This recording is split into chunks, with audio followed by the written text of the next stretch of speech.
പ്രേക്ഷകർ ഓർമ്മിക്കുന്നുണ്ടാവുമല്ലോ ഷിരൂരിൽ നടന്ന അപകടം, ഷിരൂരിൽ അങ്കോളയിൽ നടന്ന അപകടം. ഉത്തര കന്നഡയിൽ 3300 മില്ലിമീറ്റർ മഴ രേഖപ്പെടുത്തുമ്പോൾ 2 ദിവസം കൊണ്ട് ആ പ്രദേശത്ത് 554 മില്ലിമീറ്റർ മഴ രേഖപ്പെടുത്തിയപ്പോഴാണ് ഒരു കുന്ന് അപ്പാടെ ഇടിഞ്ഞു പോകുന്നത്. അന്ന് നമ്മൾ തന്നെ റിപ്പോർട്ട് ചെയ്തിരുന്നു ഷിരൂരിൻ്റെ പശ്ചാത്തലത്തിൽ. അങ്കോളയിലെ പല നാഷണൽ ഹൈവേ 66 ഇതേ നാഷണൽ ഹൈവേയുടെ തുടർച്ചയാണ് കേട്ടോ, NH66 ആണ്.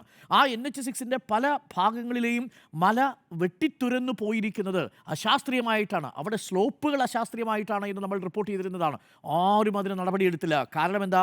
ഈ പ്രോജക്റ്റുകളുടെ പിന്നിലുള്ള കോൺട്രാക്ടർമാർക്ക് നാഷണൽ ഹൈവേ അതോറിറ്റി ഓഫ് ഇന്ത്യയിലുള്ള അമിതമായ സ്വാധീനം, അവർക്ക് കേന്ദ്ര സർക്കാരുമായിട്ടോ അധികാര സ്ഥാനങ്ങളിൽ ഇരിക്കുന്നവർക്കുമായിട്ടുള്ള സ്വാധീനം. ഞാൻ ഒരൊറ്റ ഉദാഹരണം പറയാം.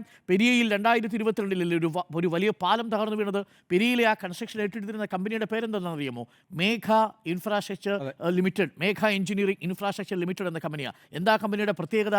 ഇന്ത്യയിൽ ഏറ്റവും കൂടുതൽ പൈസ ഇലക്ട്രൽ ബോണ്ടായി BJPക്ക് കൊടുത്ത ഒരു കൺസ്ട്രക്ഷൻ ഏജൻസി ആയിരുന്നു മേഘ എഞ്ചിനീയറിംഗ് ഇൻഫ്രാസ്ട്രക്ചർ ലിമിറ്റഡ്. എത്രയാ കൊടുത്തതെന്നറിയാമോ? 584 കോടി രൂപ ഇലക്ട്രൽ ബോണ്ടായിട്ട് BJPക്ക് കൊടുത്തു.